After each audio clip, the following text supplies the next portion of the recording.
Stuck behind never-ending windows, all you need is a door. Searching for something to put a smile back on your face. Just remember, in unusual times, it can come from an unusual place. You need a partner for the ride, 'cause everybody needs a Clyde. So set your worries to the side. Just ask, say the word and I'll be there. Just ask, you know the greatest things in life all come in a pair. They say hindsight's 20/20, but that ain't far enough behind me. So if you want the sweetest honey, I think hindsight's 1990. There's no need to pretend I got a hand I can lend, 'cause when you really need a friend, just ask. Shit 90 shows taught me. Shit 90 Shows Taught Me was not filmed before a live studio audience. Are you ready to slay another day? So are we. Welcome back to Shit 90 Shows Taught Me. I'm Jess Sterling here with my co-host, Sara Fergenson. Sarah, how are you? Jess, I have to just, all of this is quite surprising. And I was just wondering, have you tried not being a podcaster? Have you? I've gotten that suggestion before. Maybe I'm going to forbid you from doing that. If you continue to do it, you're kicked out of our house.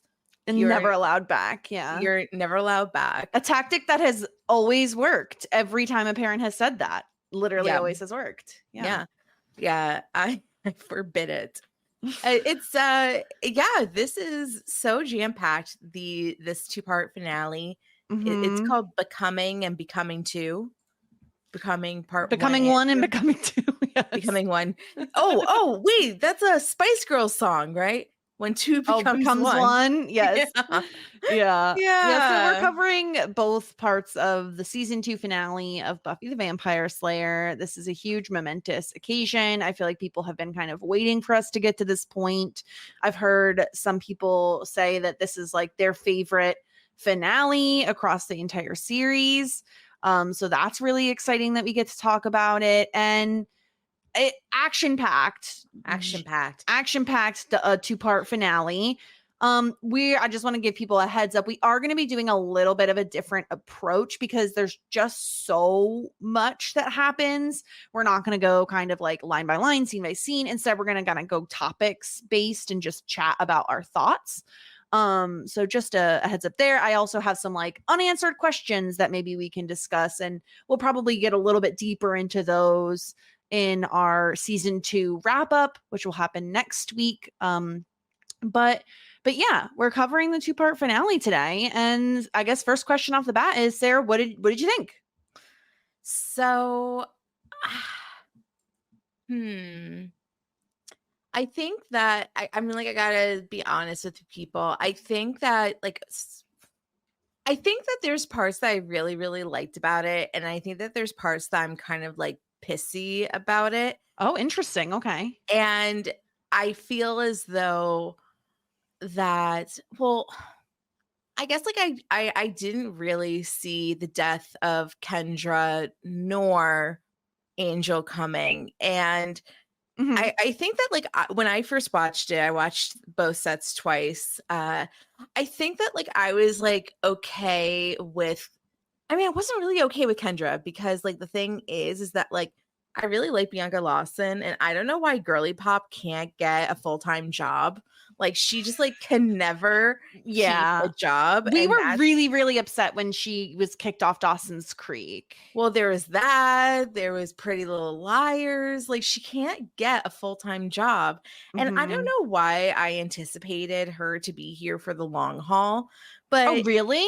Not really the long haul, but just longer than this. Yeah. And then I think that I just really I kind of, I didn't really like it, but I kind of understood it. I think that when there's these types of shows, it's always important to have actual stakes and have like people Haha. actually stop it. People actually die, because I mean, it's kind of like, so like I'm a big like American Horror Story person, especially season 3 Coven, and like it's like throughout American Horror Story, like so many people come back to life that you're like, are they really dead, or are they just gonna come back in a season? So then it kind of like gave like this like opposite effect of like what I'm assuming Buffy is doing, where it's like I didn't believe anybody was dead at any time. And I'm assuming that when you're dead in Buffy, you're dead. So you need to have like actual stakes. Yeah. And then in terms of Angel, like when I was watching the episodes, it was like a thought in my mind that this could be Angel's last episode. And that's really because I was like meta reading, Because like, there's an Angel yeah. spinoff or whatever. Yeah, and like also like a classic Survivor move, like Edgic is like, Yes. oh, I am going to like share my like backstory with you, and you typically in Survivor know that that person is either going to make like a huge game-changing move that episode, they're either going to be the winner of the season, or they're going home that episode. So like it felt very Edgic-y. So when I was watching it, I thought that it was a possibility, but I didn't see it coming. And I guess like I don't really, and we'll get into this, I don't really get why in that moment Angel had to die. I think I can provide some clarity on that when we do dive into that topic. So like I remember when I was watching it for the first time, and Buffy like simultaneously, and maybe this is like a communication issue between the two of them, because like Willow was creating the spells and Buffy was fighting him, and I don't really know if like they communicated that Willow was still trying to say like they didn't, and that is a massive thing that we'll have to talk about. Yeah. So like there was a communication issue, but so then like Buffy, like, you know, I don't think that she was anticipating the spell to come back. Maybe she didn't trust that that was really him. Maybe she thought it was like a bluff. But I like when she killed him, I was like, why? I was like, why? What? Like, so I mean, I kind of also, admittedly, I was kind of like a grump the first time that I watched it. I was not having like the best day. So I don't know. And that certainly would affect the way you see something and, you know, how you perceive it. But how about you? I'm sorry. I you're really fine. Took up some minutes, but like overall thoughts for you. I really enjoyed it. I felt like it was a really fun 2-part episode with like a little bit of everything, I guess. Like I felt like it had some good action moments, some good drama moments. I felt like for the first time, I kind of understood Bangel as like a couple, which is a big deal in terms of like, I really haven't been the biggest fan of them as a couple. And I finally felt myself being not rooting for them necessarily, but understanding that relationship more. I thought it was an incredible Giles episode. There were some really, really tough moments with Giles. We'll get into the Xander of it all. And then I think even though we definitely talked about this happening, about Spike getting sick of Angelus's shit and teaming up with Buffy, we had discussed this as a possibility. I wasn't any less enthusiastic about it, despite the fact that we kind of talked about that happening. Yeah. I think like my findings are like the more that you and I itemize and talk out everything, the more I'm gonna be like, oh, I liked that. I liked that. I liked this. So like, I feel like I'm going to be like higher on it overall than I currently think I am. But there's just like some things that I'm like, I mean, I'm like really annoyed that these characters died. I think I wanted more time with them. And I don't think I'm going to be investing you know, seasons upon seasons watching. I mean, who knows? Maybe I'll watch Angel, but we'll see. We have a pitch for it in our email inbox this week. So, but yeah, I did enjoy getting some flashbacks. I thought those were really fun. Specifically, I thought it was really fun to see young Buffy and like basically like Sarah Michelle Gellar's movie version of Buffy was really interesting. I love that. there was a lot I really, really enjoyed.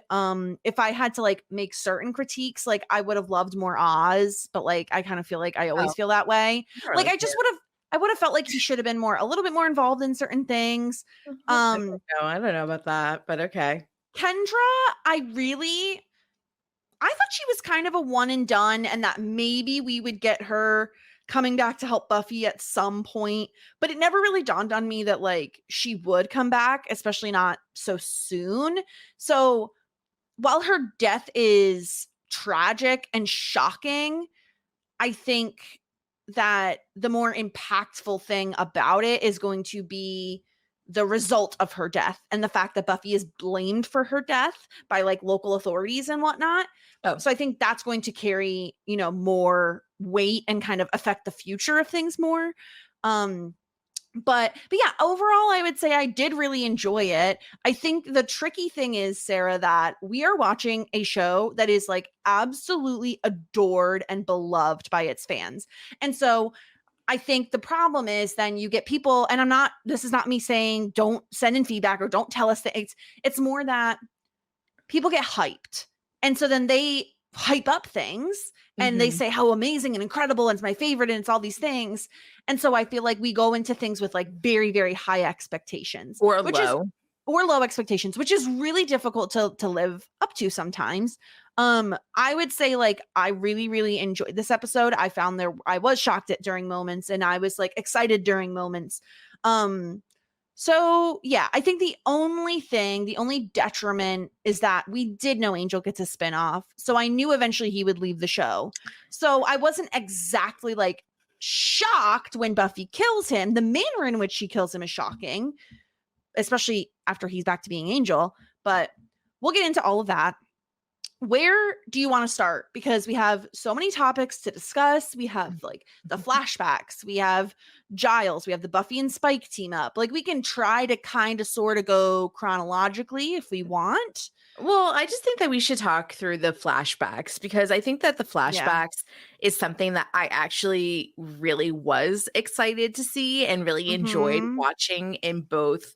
And I think that that's why probably I enjoyed Becoming Part 1 more than Becoming Part 2. Like I think that I was really, really high on Becoming Part 1, like when I was watching it both times because of the flashbacks, because of like I thought that the Kendra stake was like a good thing to end on. Like I was like really high on Becoming Part 1, and I guess like some of my gripes become more so Part 2. I don't know, but I loved watching the flashbacks, every single one of them, and maybe like that is a point towards why maybe Angel is something that I should check out because I do like the backstory. I like getting some of this clarity about this and that. So like let's just go down the list because we see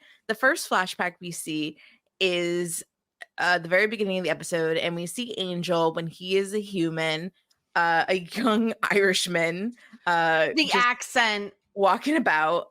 Yeah. I was dying. It's so good. It's so bad and it's so funny. And when I saw Darla, I almost like screamed, Sarah. I was so excited. Yeah, it was actually for me kind of hard to realize it was her at first, but her voice is so noticeable. She doesn't have the bangs. Yeah. Yeah, her voice is so distinct that I realized it was her purely through her speaking. And we kind of see that like he was kind of like coming on to her like in a sexual manner. I don't know if he thought that she was like a woman of the night or something, but and she's very flirty, and they wind up she, like, you know, kind of getting close, and she forces him into becoming a vampire. We see him turned. So that was really interesting seeing that, because we knew that Darla made sired him, I think is that what they call it? Yeah.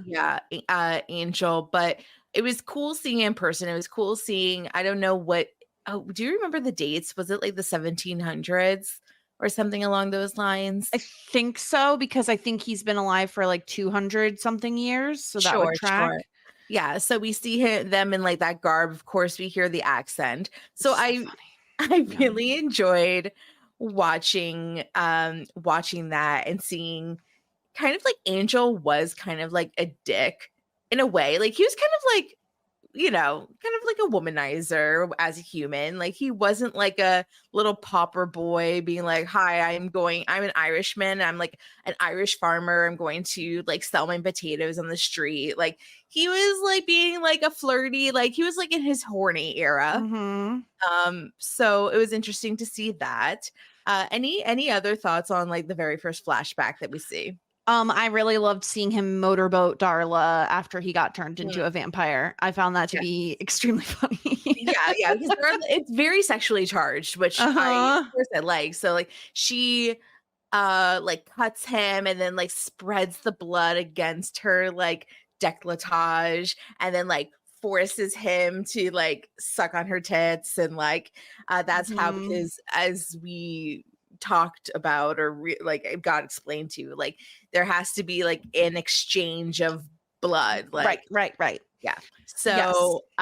So yeah, I thought that was really interesting to see.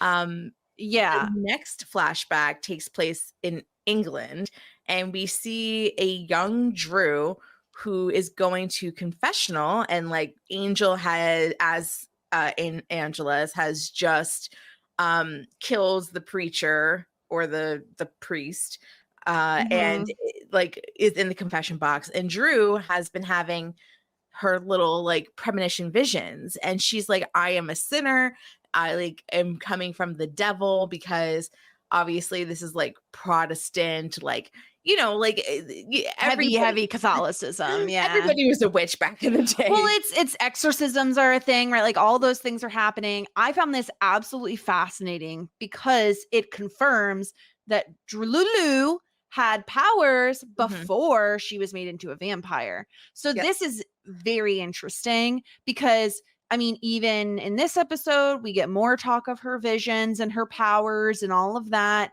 And we see another power that she seemingly has is like some sort of like mesmerizing people, like some sort of Oh, glamour, if you will, yeah, like the yeah, look into my eyes, yeah, yeah, So I she's thought pretty that was, cool. yeah, I thought this was so interesting to see that no, she did have powers before she was a vampire. And that seems to be part of what attracts Angelus to Drew. And yeah, I really loved seeing a young Drew, and like she still has that like kind of wispy voice, but like it's much more innocent in Yeah, this version. yeah.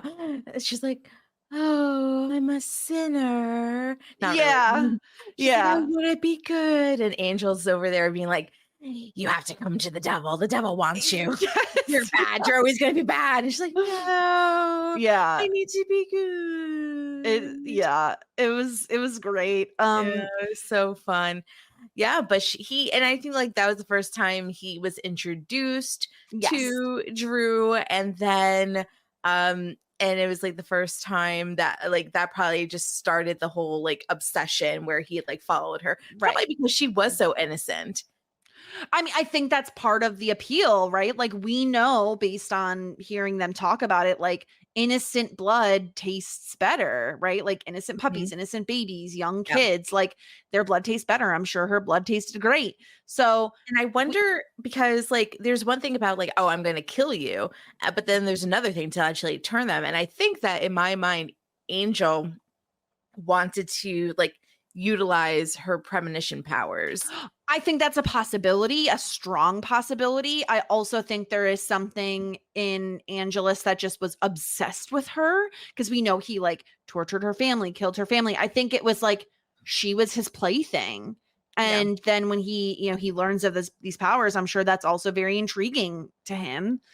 So Angelus, leave me I alone. just want to have my dreams. I just want to go to I want to church. play with my dolls. Yeah.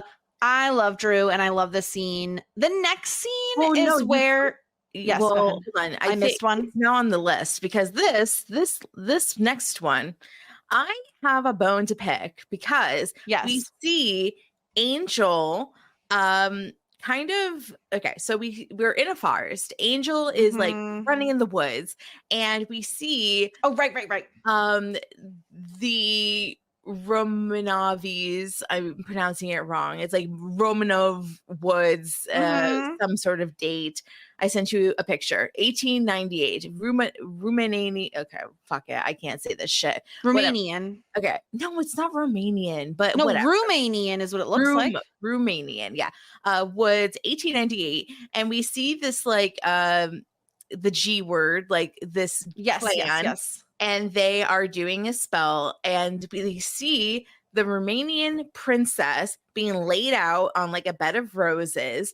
You cannot tell me that bitch doesn't look like Drusilla. She looks a lot like her. I totally agree with you. And we know, because we're getting basically like these snapshots of Angel's history.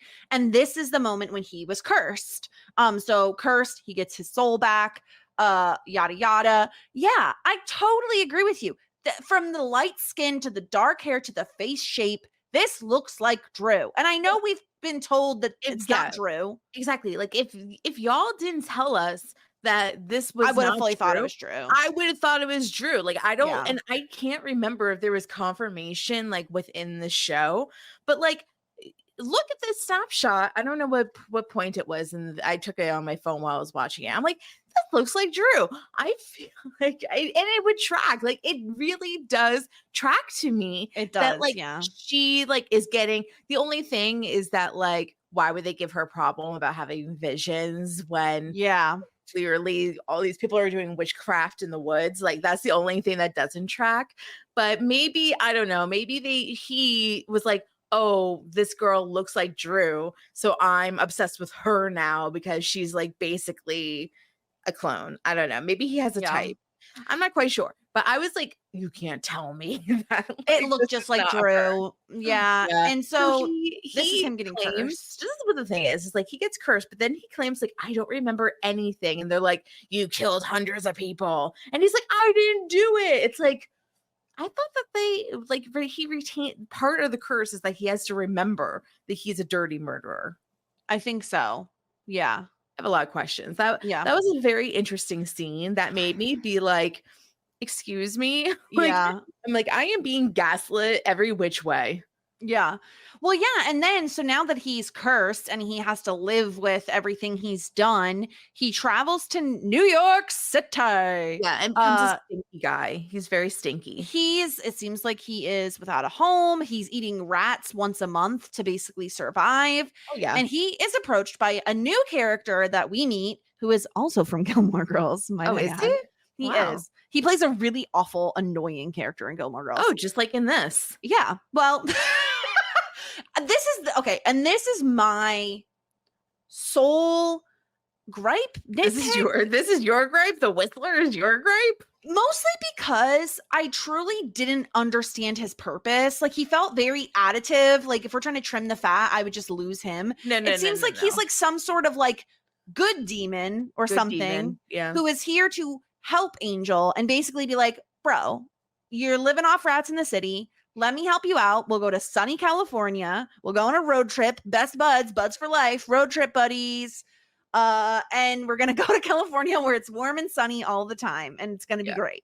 Yeah. Well, okay. So this is like what I think. He's saying like, we all have choices in this world. You can sit here and feel bad for yourself and be a stinky stink monster and eat rats, or you can take your situation and make the best out of it. He's like, I too am a disgusting demon, but I have turned my life around and now I set off and do good. I go and help the Slayers and help fight evil. I am taking my issue. I used to be a stinky stink monster. I'm no longer a stinky stink monster. I took a shower. You too cannot be a stinky stink monster. And he's like, let me show you the life that you can have. And Angel's like, okay, no problem, but I don't want to wear the same type of clothes as you. And then the Whistler is like, you're lucky if you have any new clothes because you haven't changed your clothes in 90 years, you stinky stink monster. Yeah, and little do you know, you're going to be wearing a lot of leather, my guy. A lot of leather pants. Well, this is my biggest gripe is that we didn't get to see the Angel makeover episode where it's like they have the 90s montage and they're like, vacation, all I ever wanted. And then they go from the East Coast in a road trip to the West Coast. They stop at even a montage would have been nice of the road trip, you know? Yeah, we see the world's biggest cheese, and then he has to like try on cowboy hats, and he's like, "No, this is not my style." Grand Canyon. We finally end up in like I don't know the Gold Rush area, and he sees like a leather shop, and he's like, "Wait, this is my new look." And then like he comes out of the dressing room, the Whistler does like 2 thumbs up, and he whistles. Yes, that's exactly. And that's how he gets his name, the Whistler. Yeah, my old name used to be Joey, but now it's the Whistler. Now it's the Whistler. See, this is the spinoff we need for Angel is Road Trip Time, a mini series of a road trip with the Whistler. And they go right to LA because, of course, we gotta go from big city to big city. Yeah, and this is my favorite, one of my favorite parts of the entire. As I knew it would be. Yes. Yeah, I was tickled pink because we see a pre-Buffy, a young Buffy, a Buffette, if you will, and she is like the vapid, popular girl that is like followed by her little clan of friends. I love when she was like, "Call me, call me, call me, call me," and then we basically see like her getting introduced to the fact that she's going to be a Slayer. Now, I don't know if this guy was called Merrick as well or what. I assume he was. Yeah. We see like a Merrick guy and he's like, "You're the Slayer. You need to go into your fate." And she's like, "I don't have a fate. I'm fateless." And it was just like really fun to see. It was very reminiscent of the Buffy movie. I liked it a lot. I thought Sarah Michelle Gellar did a really fun job in this. I liked her long blonde hair and her lollipop. And the lollipop was everything. Yeah, the lollipop was so fun. And like the cadence, how she said words. It was just like a lot of fun because it's just like what I want in this world. Cher Horowitz as Buffy the Vampire Slayer. And we see her first like fight that's in the graveyard, which was just like the movie. And if I'm remembering correctly, I think that like in both the movie and in here she was wearing like a puffer jacket, but I could be wrong about that. I think you might be right. So it was very reminiscent. I really much enjoyed it. But what we didn't see in the movie and what they showed here is that Angel was being a creepy spy. I was following her in high school and in the graveyard. And the Watcher was like, "This is what you can do. You can be a good guy. You can help the Slayer. Isn't she hot?" Yeah, you could be a lurky lurkerson, like you were destined to be. Yes, here's the thing. As much as we can like make fun of the fact that Angel was a creepy stalker long before the series began, I thought this actually did inform a lot of the basis of Angel and Buffy's relationship, because when he is being a creepy peeping Tom and standing outside her bedroom window and watching her have this huge argument with her family, and as a result of Buffy's actions, right, she's home late. She can't really explain why she's home late, and we know this is just the beginning of that happening very often. We hear her parents arguing about this, and we know that they're going to get divorced and that she's going to blame herself a lot for this. And we see her crying in the bathroom as Angel is watching all of this go down, right? And I think getting to hear from the Whistler, like, you can help her, like, this can be something that you can do that's a good thing, like you can contribute to society, you can help. I think Buffy is very much a symbol of hope for Angel and kind of a symbol of new beginnings and kind of finding purpose. And when I think of all those things, it makes a lot more sense. Like, their relationship almost clicks into place for me a little bit more. So can you clarify, like, is it the fact that like because like, why do you think it clicks into place for you besides the fact that like were you always wondering like why Angel would be interested in her, or like what Yeah. is it about it that makes it make sense? So the age difference was always obviously like a massive hindrance, and it still is. Like, let's not, that it still is a big problem for me. It was more of, I feel like Angel, the character, has always been so cryptic and like difficult to understand necessarily his motivations, right? Got it. We knew he like loved Buffy. We never, from the minute one when he's like introduced, when he like falls down behind her and like hands her a cross and everything, right? It's kind of like, why are you doing this? Like, what is your purpose for being here? And to realize that, no, he came to LA, saw her very soon after, and that's when he kind of developed a purpose of like, no, I'm going to help the Slayer because I don't like what I was and I want to help eliminate that.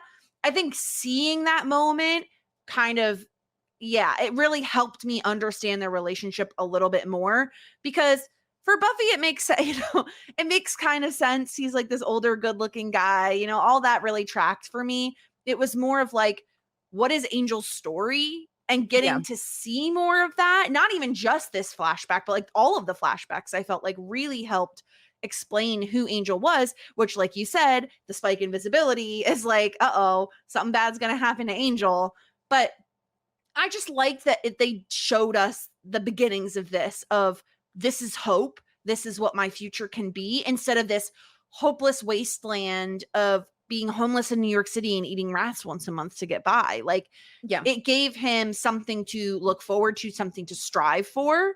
So I really like that aspect. And I also think it's hilariously funny that he is always a lurky lurkerson in like literally every scene. It's just very funny. I mean, he's there. I mean, I think it makes sense. Like, and when we first started watching, we theorized that he could be a guardian angel, an actual angel. And in a way, he was a guardian angel. Like his purpose, or what he was there to do, was to protect her in a sense. And that helped him, give him purpose, like a reason for being there, a reason for interacting with her. It's also interesting because like, this is kind of like his own doing. It wasn't like Giles or like, Slayer headquarters, wherever that may be, assigned Angel to Buffy. Like, he's like a vigilante. He did this on his own. So I thought that was interesting to get more clarity on that too. Yeah, that being our last flashback, I really liked the flashbacks, and I thought that they were extremely effective in like providing context and like people's backgrounds. Like, I've always been a person that loves a flashback episode. Like, the best episodes in Friends are always the flashback episodes. Like, they're just fun. You know what I mean? Like, I agree with you. I love flashbacks when they're used properly. These felt additive in a big way. Getting to see all of these scenes that like we've heard tale about, or clarifying some things, such as like Drew having powers prior to being a vampire. Again, I don't know if that was obvious to everyone watching and it was just me who was like, oh, is she a special type of vampire, or how does it work? So I really enjoyed all the flashbacks. I wouldn't hate to see more flashbacks in the future. I don't know exactly what we would flashback to, but I liked their use in these two episodes for sure. Kendra has returned, right? She comes in. The whole thing is, okay, we need to kill Angel.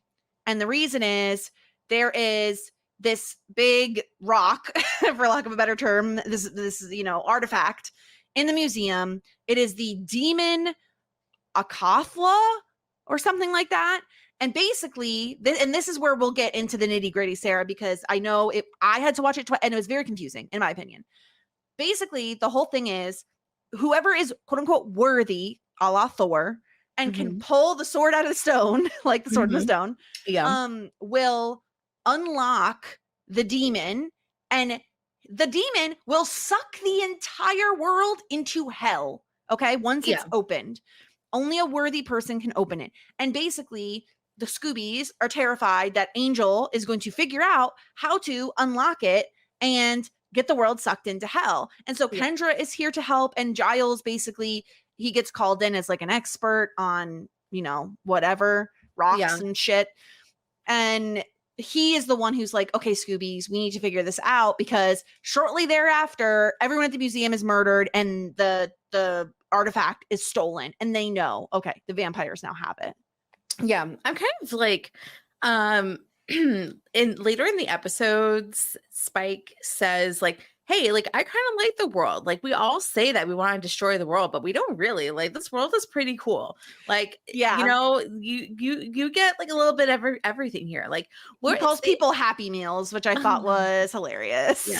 What is the upside to these vampires for destroying the world? Because does that not kill themselves as well? Well, I think they also get sucked into hell, which I imagine they would revel in. Demons, so that's good, I guess. I think so. And I also think Angelus and Drululu are both chaos monsters. So I think they just thrive on the chaos no matter what. They're like, I can kill everyone, thumbs up, good to go. That's all I need to hear. So I think that's their motivation, is they're just kind of chaotic. And so they're calling in the reinforcements, right? So Kendra comes back and they're all kind of talking about, what are we going to do? And Xander right away is like, Angel needs to die. Kendra agrees. It's too dangerous. Think of all the people he's killed. And I'm not trying to say that he is wrong, because there are points made. However, I feel like it's so blatantly obvious. Xander has always had this, you know, thing against Angel because of jealousy. And that is always what it has been. So he can't come in here and be like, oh, and these are the facts. None of this has to do with facts, Xander. All this has to do with your teenage boy emotions and your jealousy and your nonsense.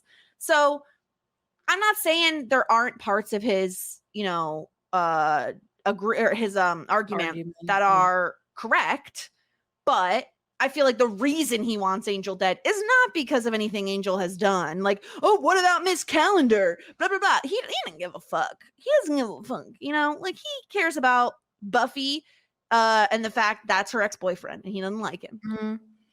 I don't know. I don't know if I see it that way.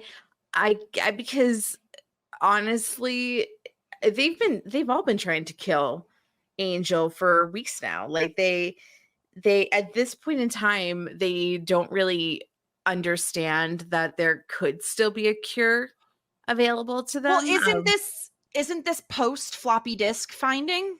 I guess so. It's a little confusing. So, like, yeah, I guess, like, they find the floppy disk. What I feel as though, you know, we can't miss the opportunity to say that Buffy continues to have like her own type of visions as well. And she sees like, oh, I have deja vu, like, of this pencil going in here. Like, she has this like detection or this feeling, this draw towards going between the desks. And they find the floppy disk, her and Willow, and they open it up and they find out that Miss Calendar was working on the cure. So yeah, they're having this discussion because the options are, let's cure Angel or let's kill Angel, which and the whole problem with trying to cure Angel is that, you know, it's going to take a lot of work on Willow's part to try to, she's like, I've been reading up on like the paganism stuff and like trying to figure it out, but it's going to take me like a day and a half to like actually figure out how to do this ritual. And we don't have a lot of time because it's like we have to, ideally we will cure him a lot sooner than he will figure out how to open up the gates of hell. Right. And it's like we're on like a time crunch. Like, these things could happen very simultaneously, and they wind up happening. So it's like, if Buffy can kill Angel well before either the cure is cured or he opens up hell, I guess like that would be the best solution for Xander. And Cordelia agrees. And Kendra agrees. Yeah, they're all like, let's kill Angel. And Willow and Buffy are more along the lines of like, well, could Willow do the ritual? And luckily for them, Giles has an extra special glass paperweight. This was so annoying because, like, okay, so we know for a fact that because in the episode where Miss Calendar buys the crystal for the cure, Yes.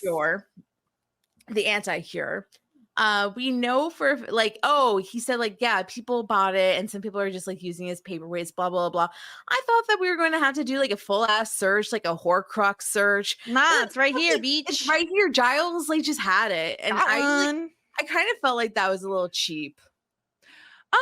Sure. But they did set it up because, right, they call it a paperweight, and then he's like, oh, I've just been using it as a paperweight. Like, it is a little cheeky, a little cute. It's whatever. I don't mind them kind of yada-yadaing this because I didn't need to spend a ton of time on a freaking souvenir, or not a souvenir, what is it, scavenger hunt for a freaking orb, you know? Yeah. So there's this whole debate about what we should do. And here's the thing. Buffy falls for another trap. And I feel like girls should know better by now, but she never really learns her lesson. She's like, I'm going to go fight Angel in the graveyard alone. Everyone else sit here, do your witchy homework. I'm off. And she gets there and he's like, oh, Buffy, it's never been about you.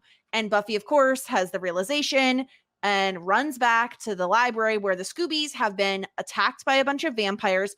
Willow gets knocked unconscious under some bookshelves. Xander breaks an arm. Cordelia is instructed to just run, which she does. She does, and she feels bad about it, to be honest. No, she does feel bad. I'm not trying to make fun of her. She did what she was told to do, and it was the right thing to do. But Giles gets taken in all of this because he knows the secret to how to get the sword out of the stone, and they're going to torture him to get that information out of him. Didn't we just last season get the same sort of thing where Buffy was like, I need to do this alone, and she goes off, and then behind her back all of her friends get attacked? Like, didn't that happen with Daddy Vamps this too? has happened. Yeah, this has happened many times. Yeah, she doesn't necessarily learn that, like, I need the thing is help, take the help from your friends, you know what I mean? Like, just yeah.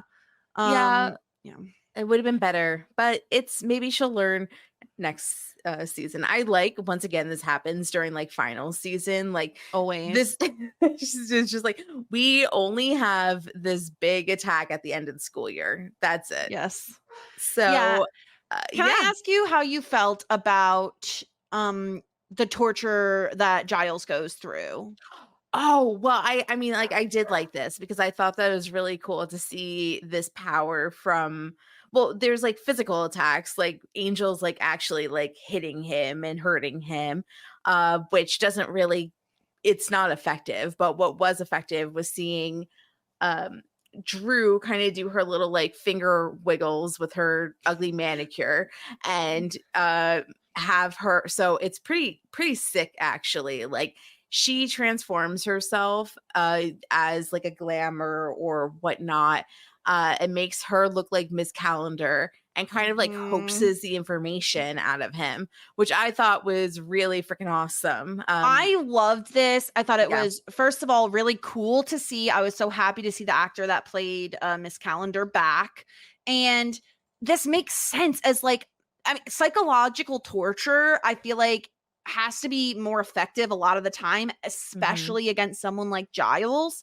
And so to have her being Miss Calendar and absolutely, and like, I felt like the actor did such a great job as tortured Giles. Like, they did a lot of zoom-ins. They love zoom-ins on the show.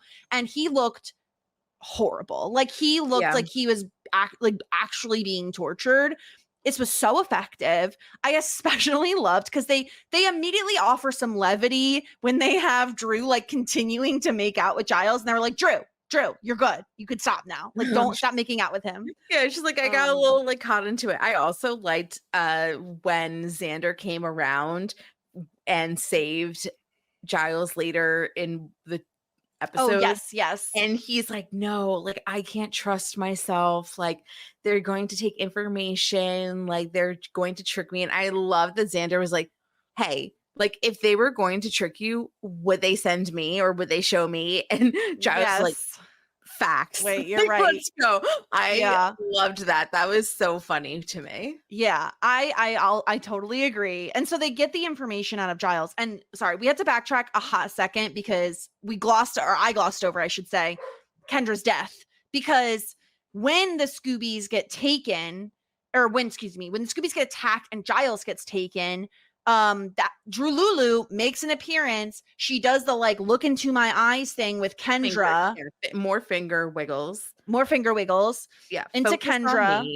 And then she slits her throat with her nail. It is brutal, like such a brutal death. And like I don't know, for a hot second, Sarah, I was like, wait a minute. If she's like Buffy has healing. Maybe she can heal. And then it was like, nah, she was a dead. Yeah. Killing people via nails is probably one of my favorite things when I when I played D&D, stop it. When I played D&D, I played a fairy that had like long sharp nails, and whenever I would inflict wounds, I flavored it to make it that like she like scratches somebody to death like that.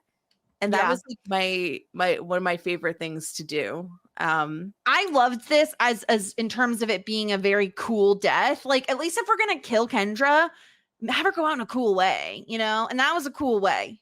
Well, yeah. I mean, I think I would have been pissed if it was one of the randos that killed Kendra, but it was Drew. So it was and no one can. It really also shows, because we've seen Kendra in action. She's badass, and it just shows that Drew Lulu at the height of her powers is incredibly difficult to take down.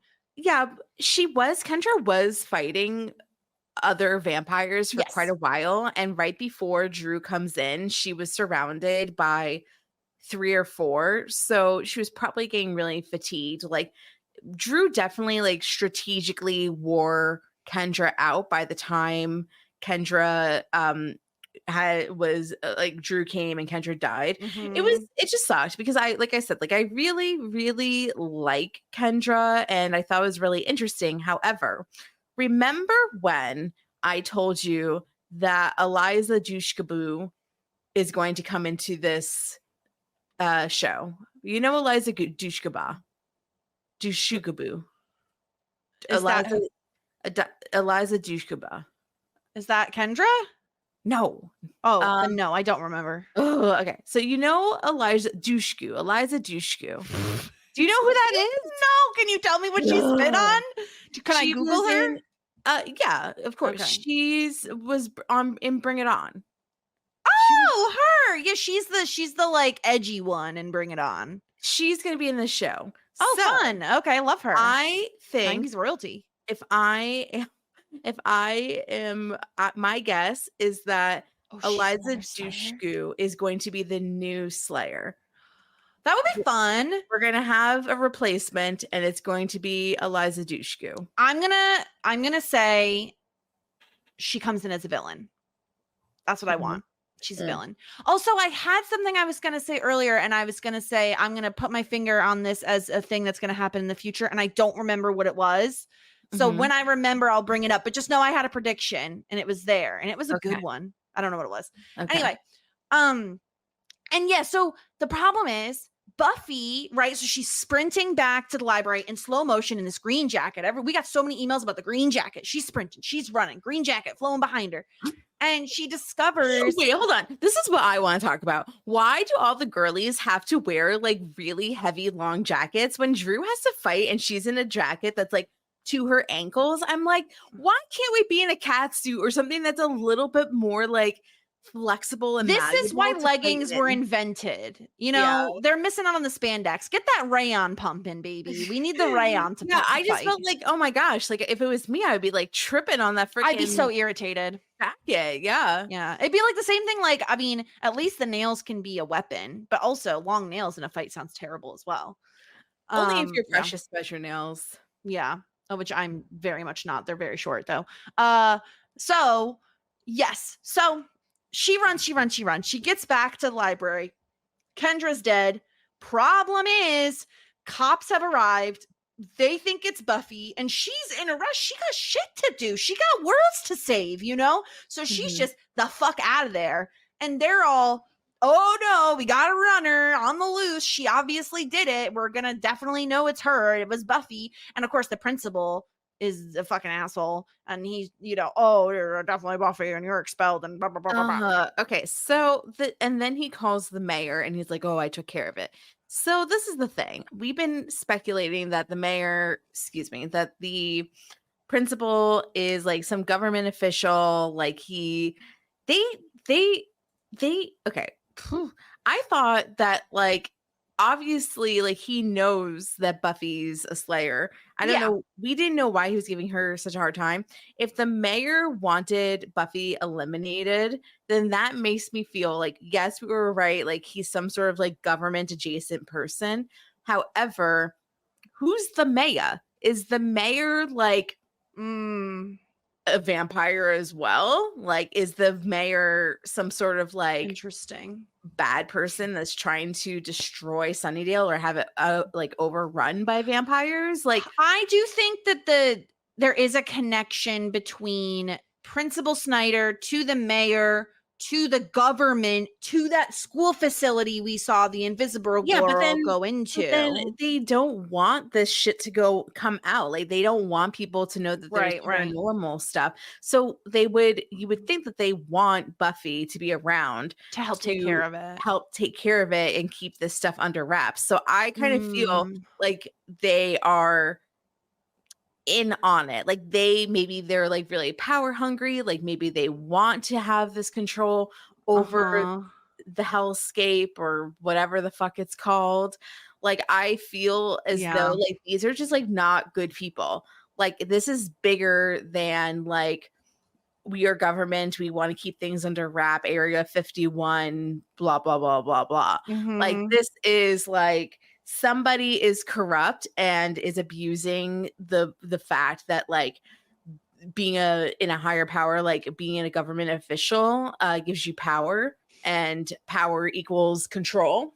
So I think that there's like these are some like bad people. I do think that Principal Snyder is just there to like, I don't know, keep things under wraps and like, well, yeah, and I think Buffy has not been very subtle in her slaying, and so maybe that's his problem with her. No, I don't think so. I think that like now we know that there's different types of demons besides just vampires. Yeah. I think that like there's some sort of like they're all demons and they're like overrunning. They're trying to like control Sunnydale. They want to take over the world. Like I think that that's what's going on. I think that they're all evil. Okay, I just remembered what my prediction is, so I'm going to say it before I forget it again. Is it relevant at all? Yeah, certainly. Okay. It was when you were talking about Buffy having the vision of the pencil falling onto the floppy disk, right? I think that Buffy is somehow a descendant of Drusilla. I can see that. Yeah. I'm just pinning it. That's what I'm saying. But to your point of the government, yeah, it's very tricky. Sometimes when shows get bigger in terms of like the scope, right? Like we're now talking government, we're talking the world, we're talking the country sort of thing. I get a little bit like lost in terms of trying to figure out who is motivated by what. And definitely Principal Snyder is corrupt, and he certainly isn't a friend of Buffy's. He's never been very helpful. And this is not in like the Snape way where he's like secretly trying to protect her. It's really never felt like that. So I don't really know what, like who we know he's working for the mayor, but like who is the mayor? What is the mayor's importance to the show? Yeah, I'm interested in finding more out though, because I like when things get bigger in terms of, you know, we're not just talking about Hellmouth. We're talking about, you know, there's a school for invisible people somewhere. That's really interesting. And knowing that people have said to us, the show is very self-referential. The show remembers its history. It always keeps track of like its canon, you know, I fully expect that we'll learn more. In fact, I was a little surprised, and this is not me condemning the finale in any way. I was a little surprised we didn't get more info on the Principal Snyder of it all. Like I thought we would have figured this out by the end of the season. I didn't think we were going to be going into another season not knowing what his deal was. You know what I mean? Yeah. Well, I mean, so we'll see. Another season with him or not, because we see like she got expelled and Right. she got kicked out of her house. Right. So she winds up like running away, which as a girly that also loved to run away as a child, like, yeah, like say less. Like Yeah. take that little red wagon and then go down the block. I can't wait. Like, we'll save this for our wrap up podcast, but I cannot wait to get into theorizing on what the hell Buffy's going to be up to when season 3 starts. I feel like there's a lot of possibilities for what she could be doing. But let's get back to the job at hand. So Giles is tortured. He reveals how to pull the sword out of the thing. And because Angel originally thought, oh, I have to kill somebody and use their blood, put it on my hand, grab the sword, pull it out. No, he needs to cut himself to yank the sword out. So I feel as though if blood was needed, I feel like this should have been easier for him to figure out. It's like it's You'd either think. somebody else's blood or my blood. let's you just know? try them all. Yeah. Try all the blood. Yeah, Try every blood. And so Giles gets Xander goes and he gets Giles back. Giles is saved. Willow has now been hospitalized because she got crushed by some bookshelves and stuff. But she's like, I still want to do the ritual. I feel very strongly that I can get this done. So she plans on doing the ritual. She tells Xander to tell Buffy, I'm going to work on this ritual, right? Xander meets up with Buffy and he says, oh, I have a message from Willow. She says, oh, what is it? Kill him. Do it. Nah. That is not what Willow said. And here's the thing. Would things have probably ended up happening the same way? Yes, probably. But you don't think it would have been nice for Buffy to know that Willow was working on the ritual? Like, come the fuck on. Yeah. Gosh, I didn't really realize that it was that manipulative by Xander. Like I kind of when I was watching it, I was just like Buffy was like very determined to kill him no matter what. And I didn't really like take that too seriously about what Xander said. But I mean, if that was the case, like if he like straight up was He lied, yeah. lying and didn't he could have given that information. Yeah, that's pretty fucked up.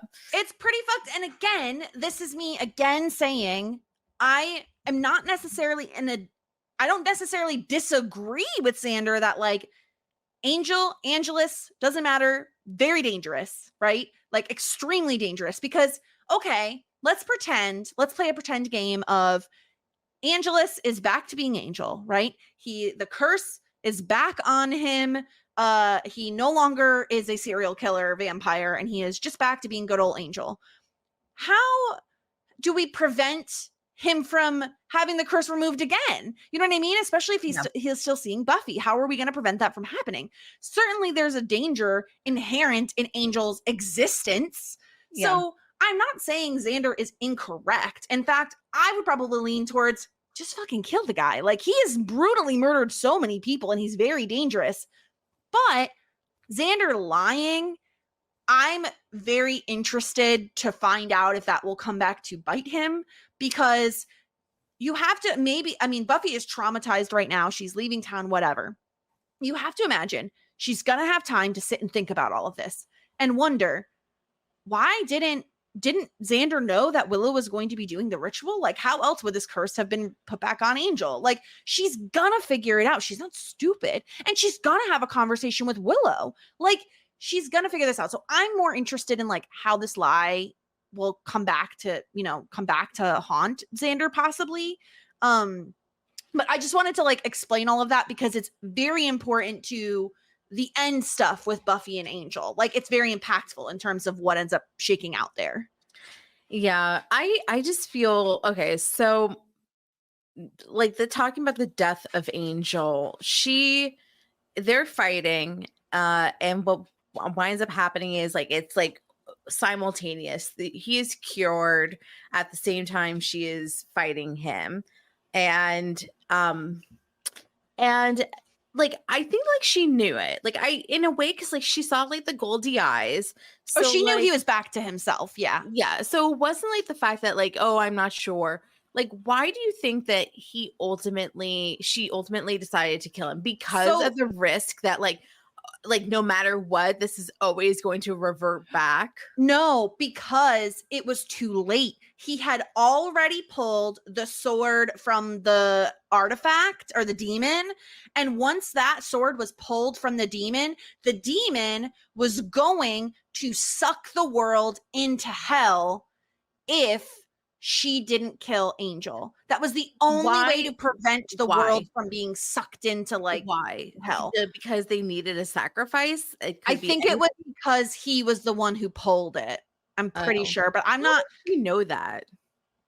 I think they were told that because Giles knew the history of it all. Oh, so you're saying that I'm at a disadvantage because I fall asleep every time Giles explains something? Yes. Yeah. So I'm like, listeners, feel free to correct us if we're wrong about any of this. But the way I understood it was too late. If he had been cured before he pulled the sword, she could have kept him alive. But it was because he'd already pulled it that she had to kill him.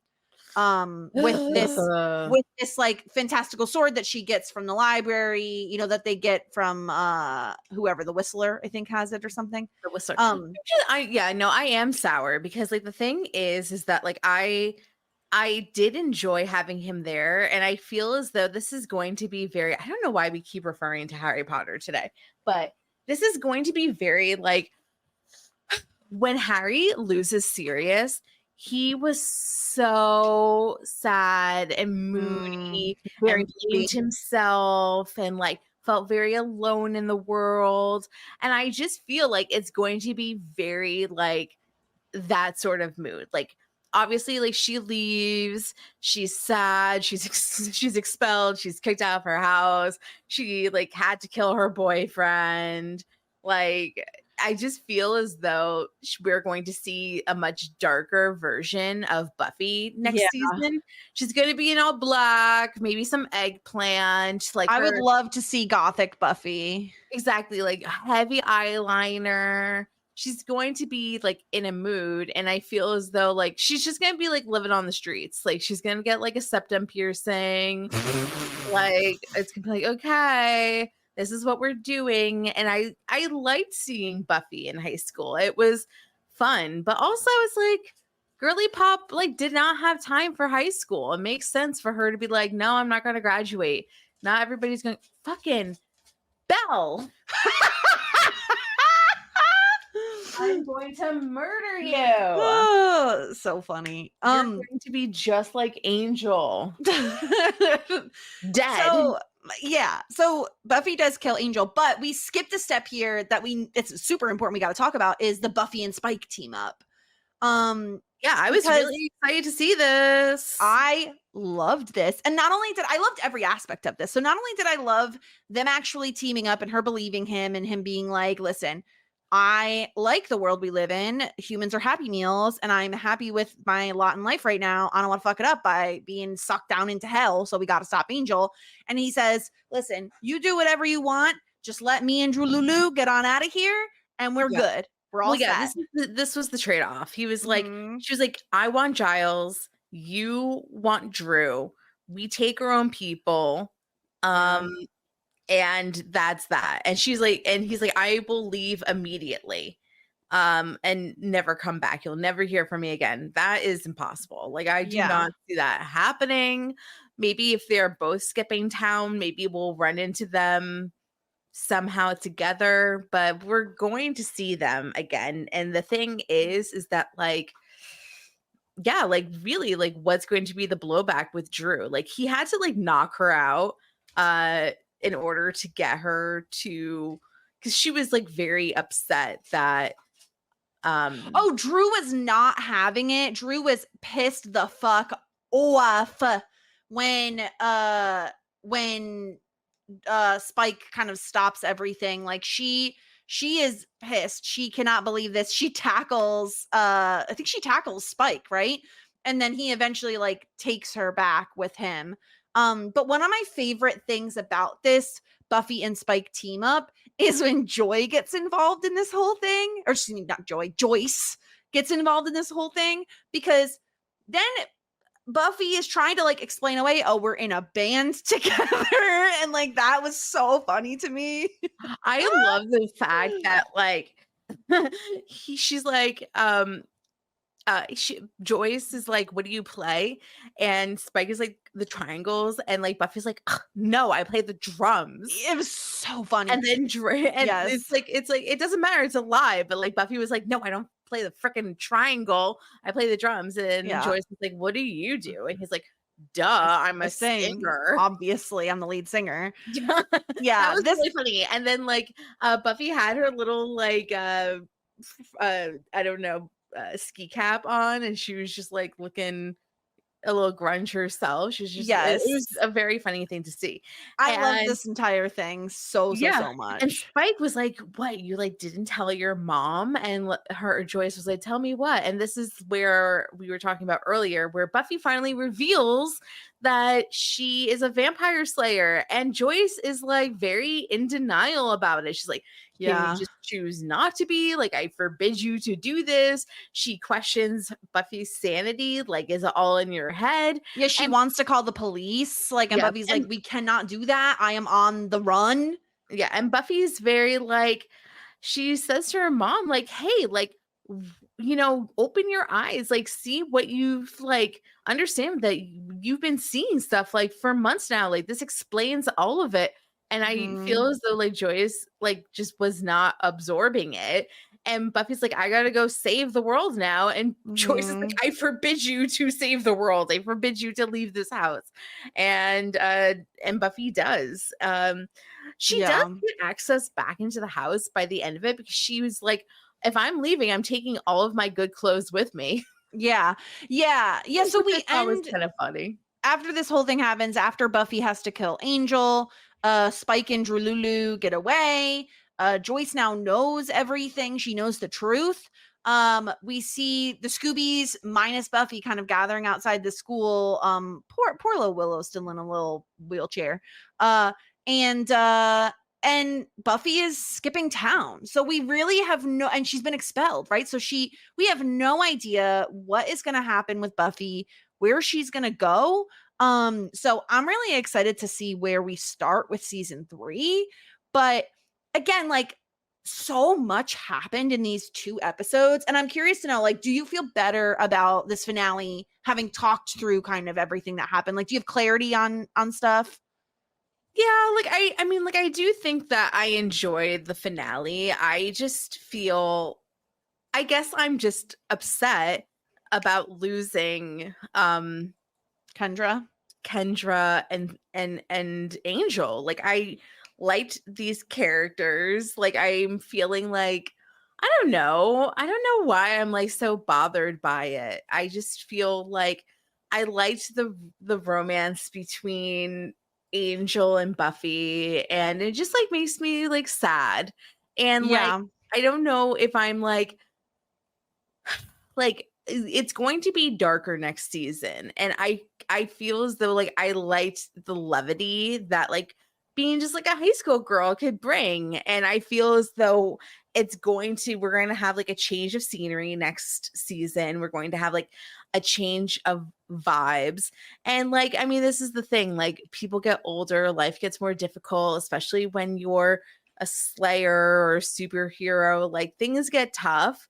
And and I know that this is going to affect her really badly. And it just like, I don't know, I guess like it makes me a little sad knowing that this chapter of Buffy's life is over and things are going to be like real and hard in the real world.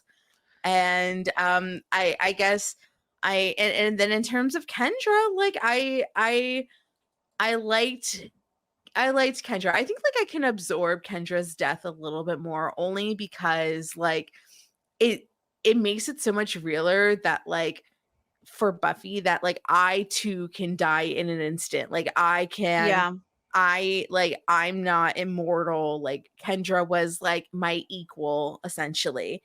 And like there are many slayers before me that have died. And I guess like the thing is that like you know, there was only one Slayer at a time. Like Kendra was a unique situation because of last season, Buffy dying for an instant.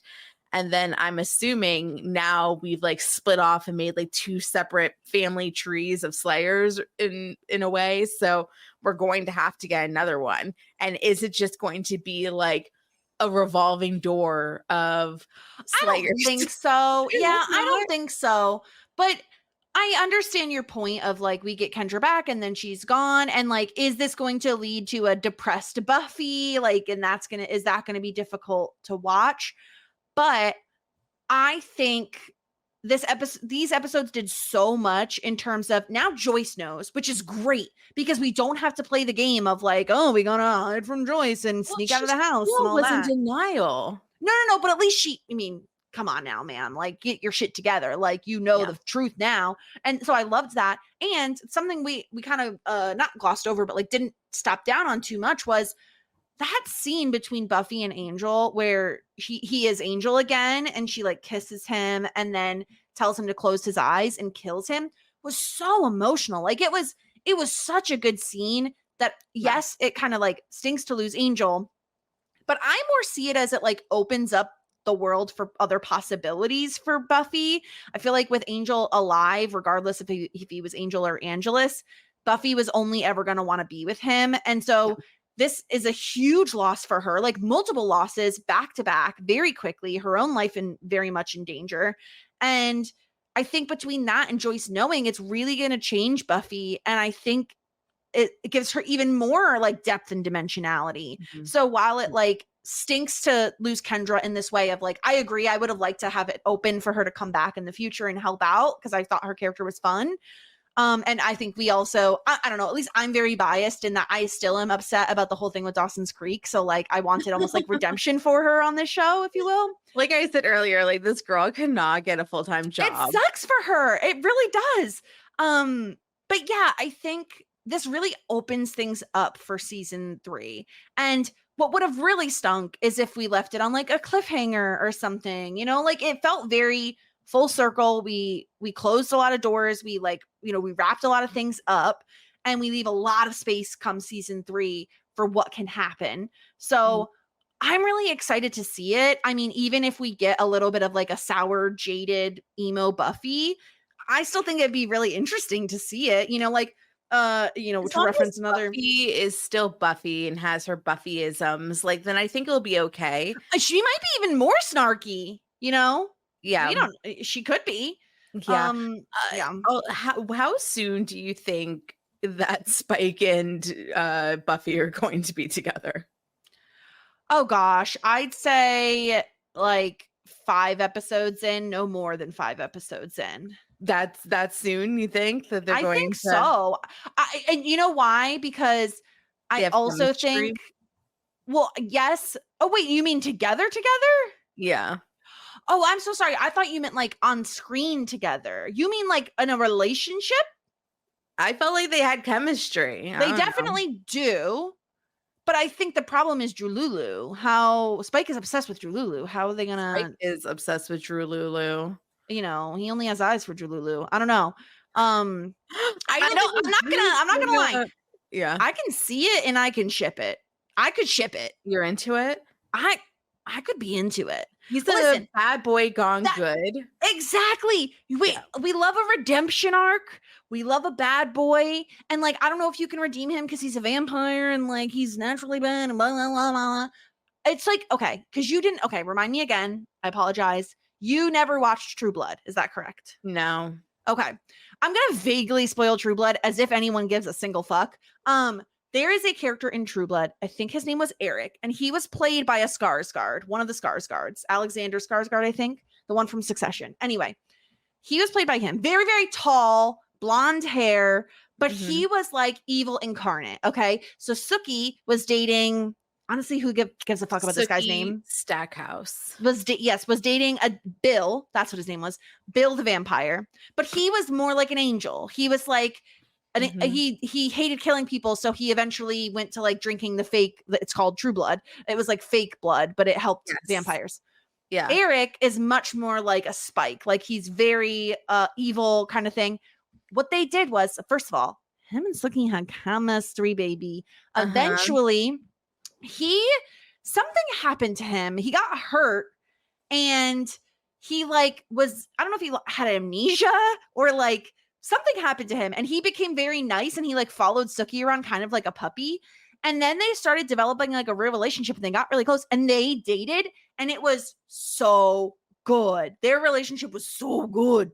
So I could see that happening with Spike. Like I feel like it would work, but the problem is Drew Lulu. Okay, no, the thing is that there is no way that Drew is going to be okay with Spike being the reason why Buffy had the opportunity to kill Angel. She's going to be Yes. very pissed. She's not going to be happy that there was, I don't know, like an alliance or an agreement with Yeah.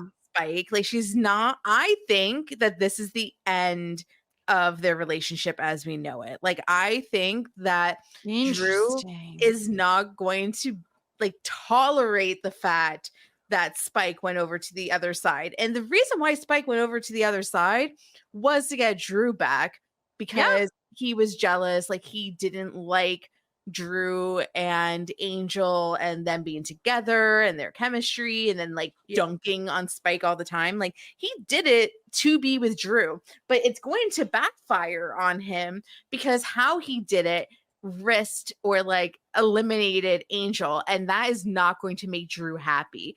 I don't know where they're going, but I can also see them. It's just like them two. We also know that they don't get along very well when it's just the two of them. Like they kind of like he gets very irritated with her air signness and her like floaty devies. Yes. She doesn't like it when he shuts her down. Like, well, and now she has more power, right? Like she's the powerful one in their relationship. Also, he's no longer wheelchair bound, but she's definitely the more powerful one of the two of them. Yeah, so there's that. But then also on top of that, like he lied by omission because he's been able to get out of the wheelchair for like months now. Like, how is that going? I just think that they're fucked. Like, they're not going to maybe like, I don't know. I just like can't see them like being long haul now because interesting. Like, I don't know. Like, I mean, I think that there is going to be trouble in paradise. I don't think that they're going to be going to like Waikiki and having their honeymoon, Loverfest. There's going to be a lot of animosity between the two of them.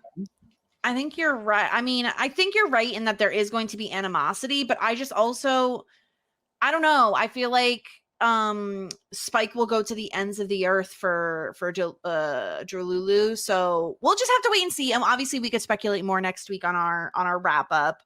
Anything else you wanted to discuss before we get into the feedback? Because we did get a good amount of feedback this week. No, I mean, like Willow was able to do the spell successfully. Officially a witch because she was speaking like not English. Yeah, she kind of got like taken over, and I hope that it was like a little unclear like if she was like within her body during that whole thing. So hopefully she's not possessed. Seem like it by a demon.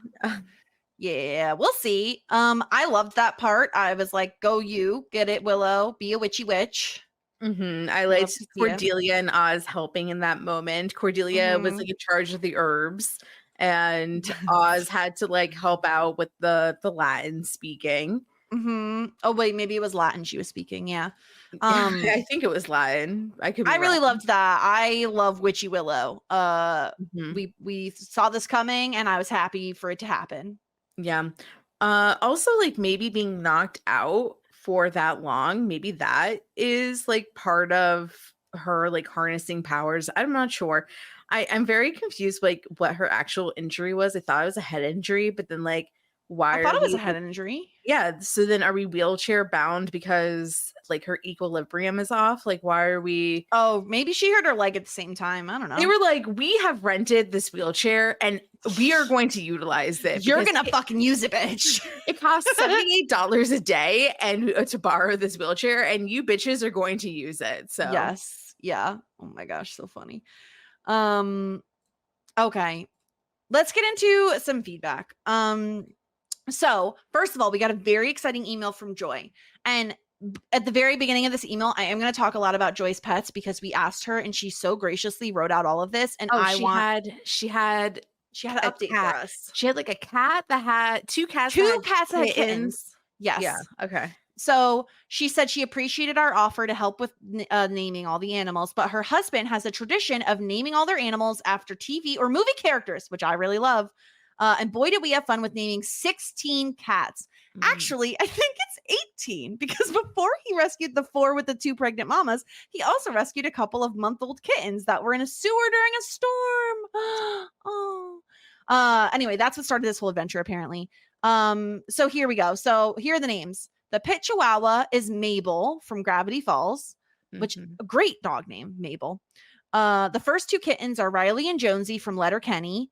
The 2 moms are Tui from Little Shop of Horrors. Love that. And Lemon from Bullet Train. The other cat is Pacey, obviously from Dawson's Creek.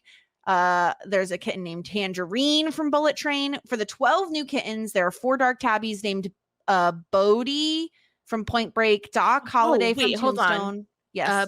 Bodie from Dawson's Creek passed away. Oh, yeah, I know. I have that in a later message to talk about. Oh, okay. Because Linda mentioned it.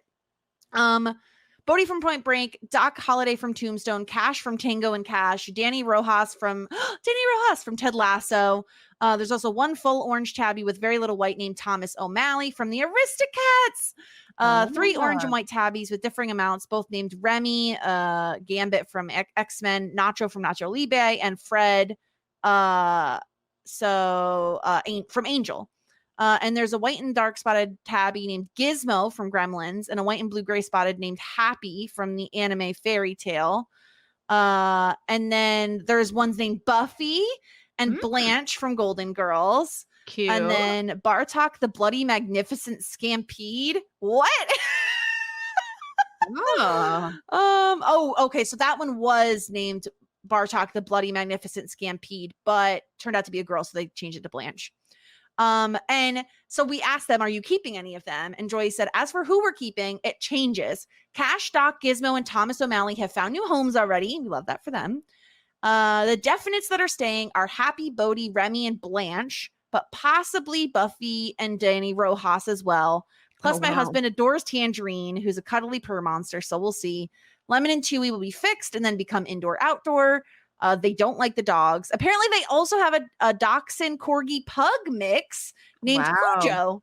That's so fun. Oh. Pacey is beautiful, and she is, but she's still feral and needs someone who knows how to rehabilitate her. So we're looking to find a foster home, and that's her whole group of pets. Wow, love that! Incredible. 10 out of 10. If the cat distribution center gifts you a white Persian or a light gray Persian, hit me up. Otherwise, good luck with your cats. Yes, good luck with the cats. Hopefully they find their forever homes, and good on you for taking them in. That's like a very, very kind and generous thing to do, Joy and her husband. But she also, of course, sent in feedback on the episodes. She said, becoming episodes 1 and 2 might be the perfect finale. Sure, you get David Boreanaz's atrocious Irish accent, but hey, more past Darla, past Drululu before she was turned by Angelus, past Angel. It fills in so many holes about his story and is an amazing setup for his future. I know in the current lens, Angel's being a weirdo watching this young girl from the shadows, but to me, this is why I love Buffy and Angel. He doesn't even know her, but he sees her and she inspires him to become someone to join the fight. Which I totally agree with Joy. Like, that is exactly how I felt, was like she inspired him. The blue coat is iconic. Every rewatch, when I see Buffy in that blue coat, I prepare myself. She also says, yay, this is the first time we see Mr. Pointy, which we forgot to mention. Kendra's Mr. Pointy. It was so funny. I loved that. I really liked Mr. Pointy, and I thought it was very sweet that Kendra gave her Mr. Pointy, but I believe in Lucky Omens, if she didn't give Buffy Mr. Pointy, she Kendra would wouldn't have probably died. still alive. You're probably right. Yeah. So don't be giving out your Mr. Pointies to people. No, keep your Mr. Pointies close. Exactly. Joy says, I have a wooden bookmark of him. Even though she's not in it much, Kendra's death hits me hard, probably because she's a Slayer and is no match for Drusilla. All right. I've avoided talking about Xander this whole episode because this is it for me. Willow, she told me to tell you, kick his ass. Xander is dead to me after what he pulls, and while he still does good things throughout the series and is an important member of the Scoobies, he never makes up for his behavior in my mind, because it's not just out of wanting Buffy to be focused and not be distracted by the possibility of Angel coming back. It's rooted in hatred and jealousy of Angel since the moment he met him, and I can't forgive that. I personally am of the mind that Angel and Angelus are not the same, that Angelus is a twisted version of Angel with no morals or conscience, whereas Angel might wrestle with being petty or selfish or cruel, but he has the desire to be better, and that makes all the difference for me. Do you guys think that Buffy will find out that Xander knew Willow was trying to the spell again and didn't tell her? I think so. I think it has to come out. I feel like based on everyone saying how the show loves to like go back and point out things, that would be a massive ball to drop, I think. Yeah, that the show has consequences. Like the actions have consequences. So I'm pretty confident it will come up eventually. And I do think it's like I think that Buffy's going to find that pretty unforgivable because I mean, like it was very, very sneaky what he did. Not great. The final fight scene with Spike fighting Angel and Drusilla tackling him will never not be funny to me. She's so mad. Everything about the fight between Buffy and Angel is perfect. The banter, the action, the bits of Willow doing the spell, all while Akathla is in the background preparing to open his mouth, and Buffy has no idea until she sees it work. She sees Angel in front of her again, but it's too late. She has to kill him. The music behind their final moments is the Buffy and Angel theme, and it's like the Rains of Castamere. I hear it, and I'm instantly transported back to this moment. Yeah. Close Your Eyes has to be...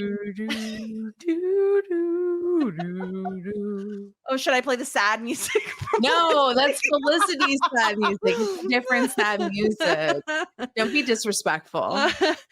Close Your Eyes has to be one of the saddest lines in the show. Then Sarah McLachlan comes to finish me off. Good Lord, I'm almost crying writing this. Oh yeah, that the end song was like very heart-wrenching as well. Yeah. We didn't mention the line that I actually really did like, where he was like, you have nothing, you have no sword, no friends, nothing. What does that leave you with? And she goes, me. And then she, the hands on the sword was so good. Yeah, that was so good. That was because like she like has her eyes closed and she just senses it, and it's kind of like one of those like Mr. was it Miyazaki? But the Miyagi. Yeah. It was pretty cool. Incredible.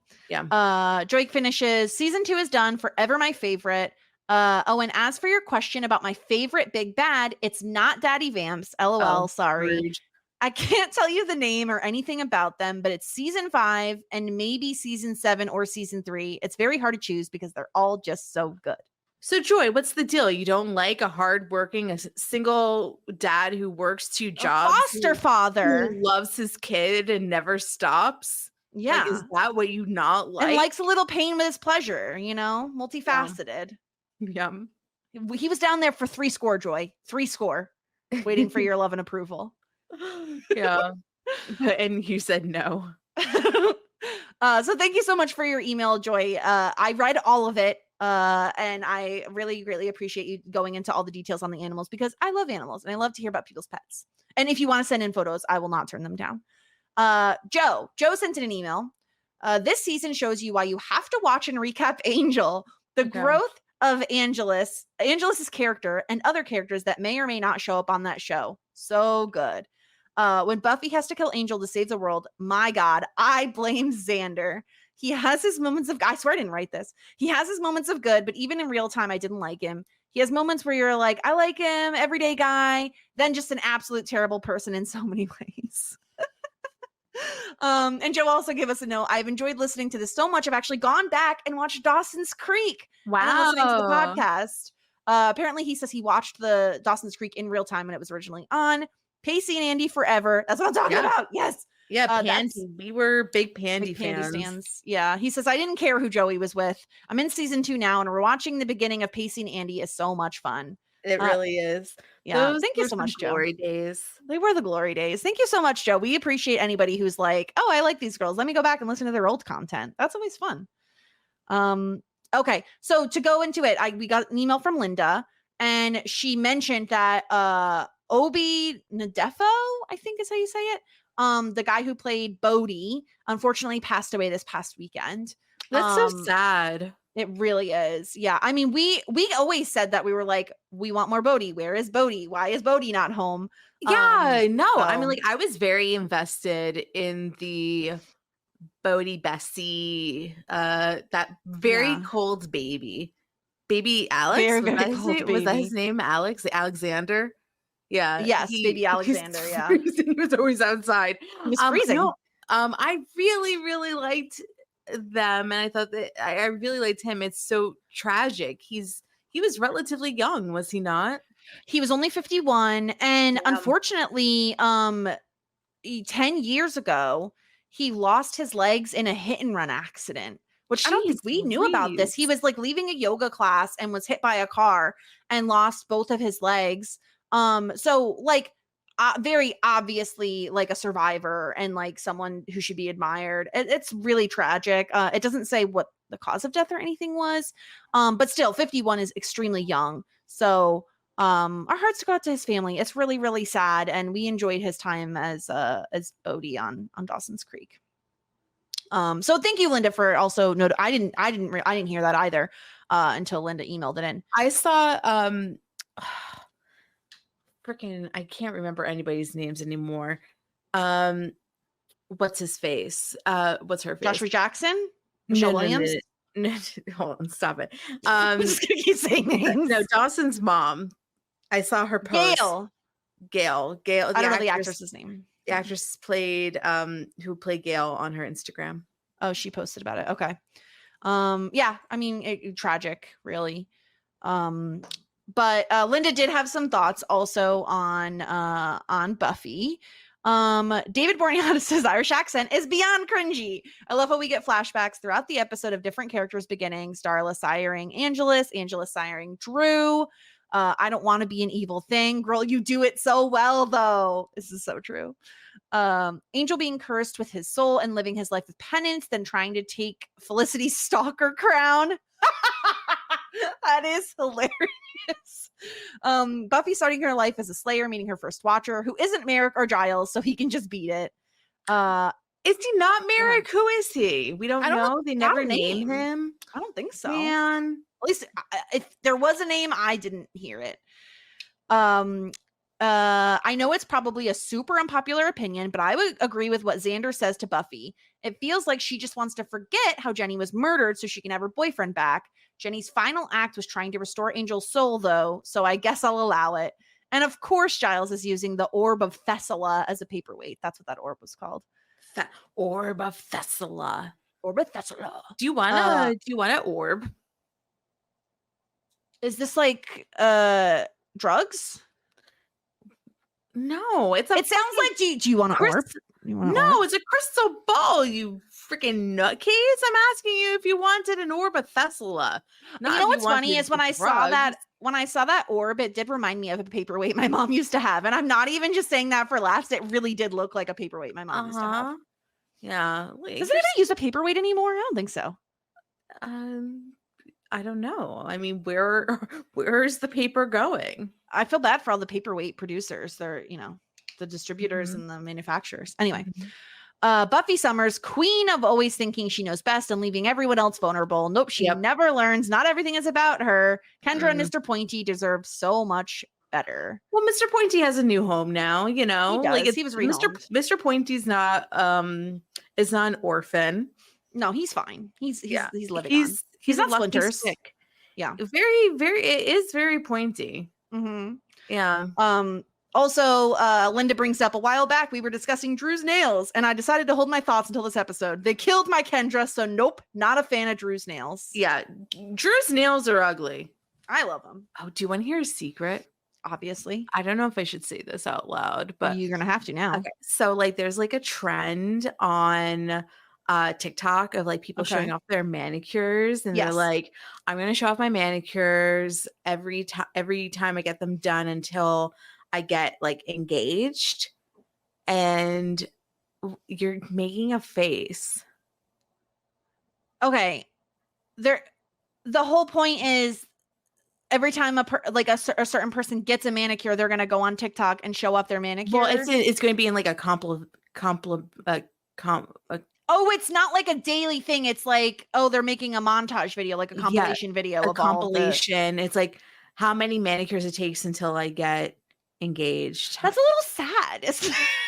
No, I don't think it is sad. Okay. Sorry, continue.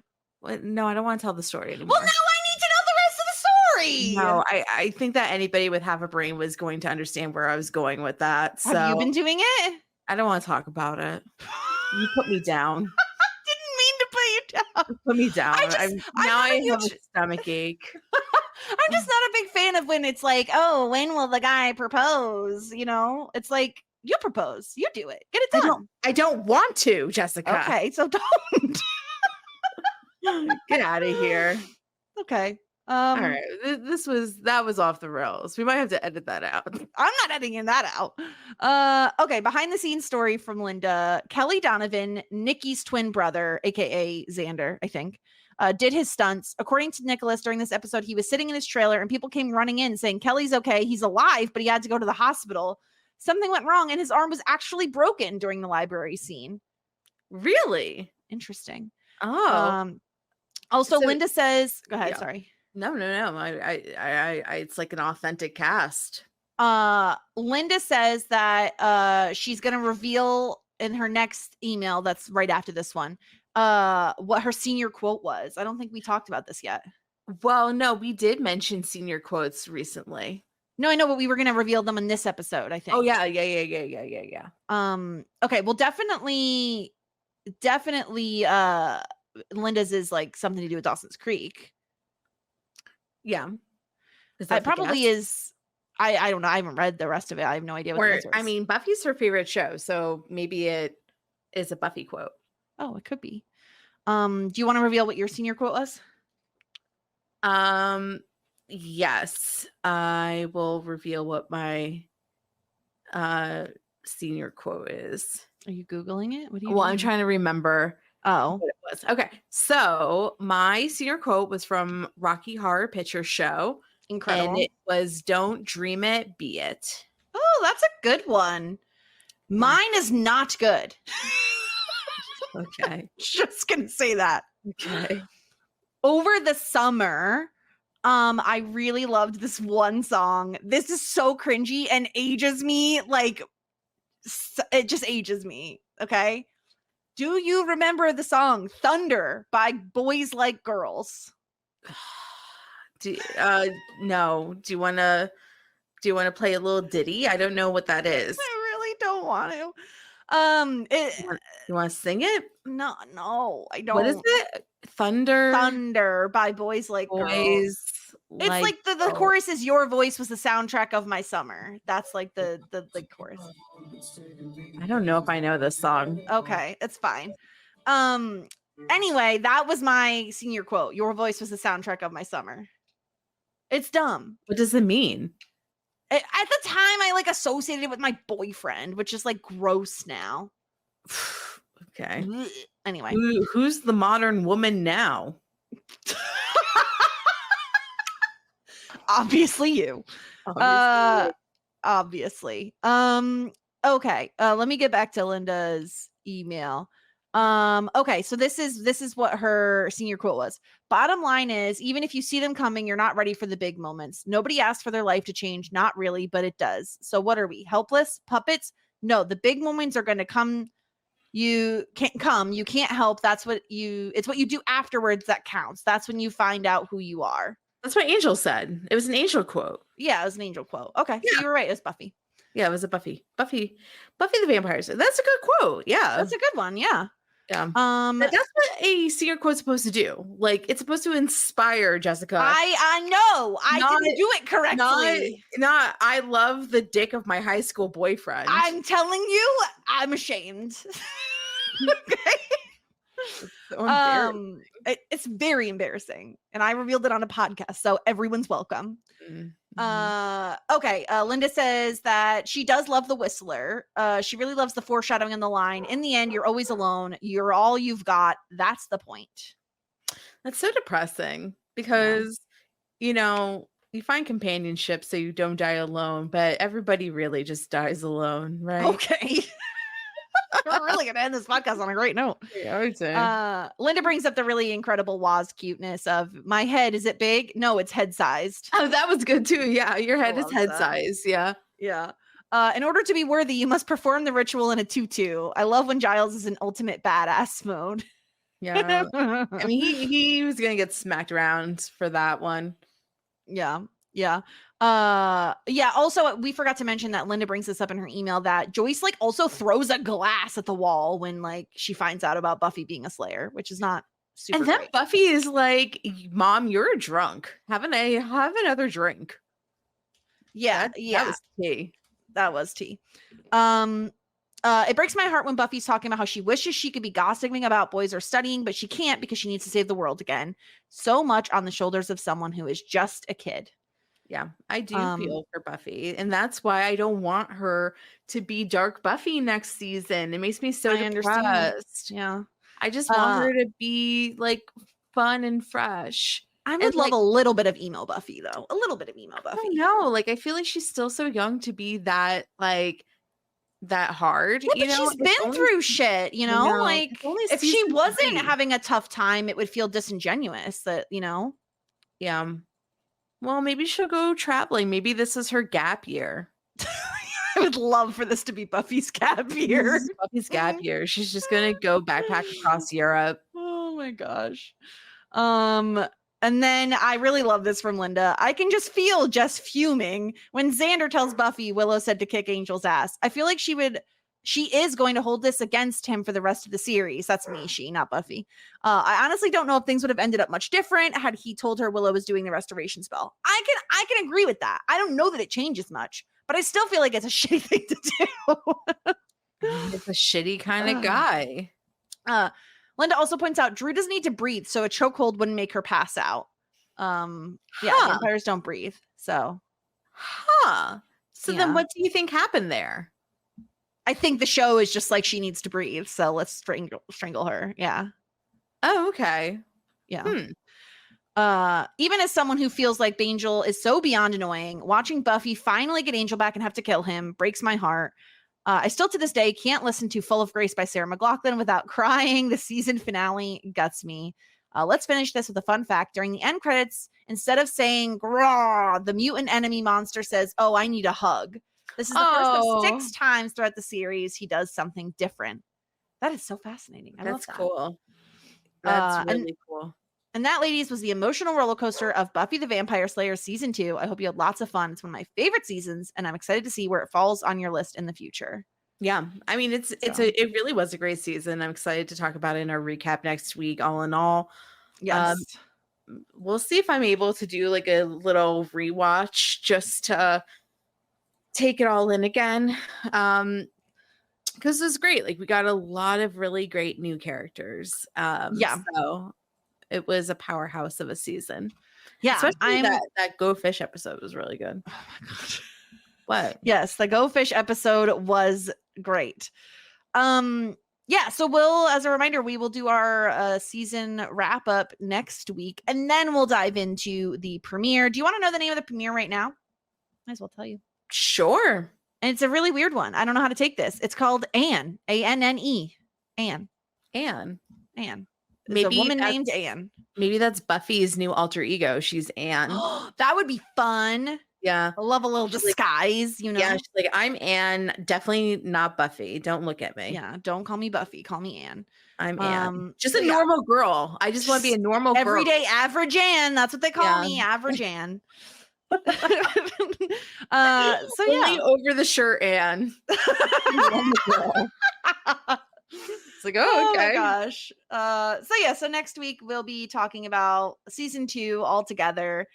In the meantime, at shit90spod, shit90spod@gmail.com for sending in any feedback you have. We appreciate everyone who took the time to write us like incredibly long, detailed emails. We always absolutely adore it.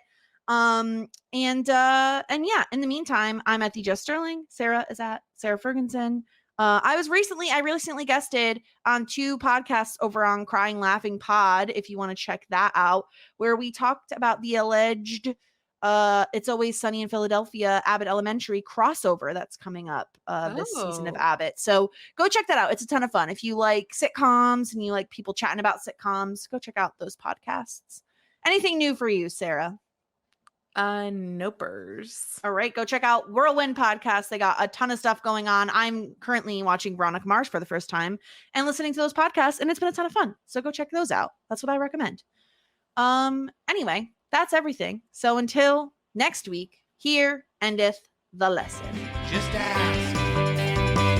Shit 90 shows taught me. Shit 90 Shows Taught Me was not filmed before a live studio audience.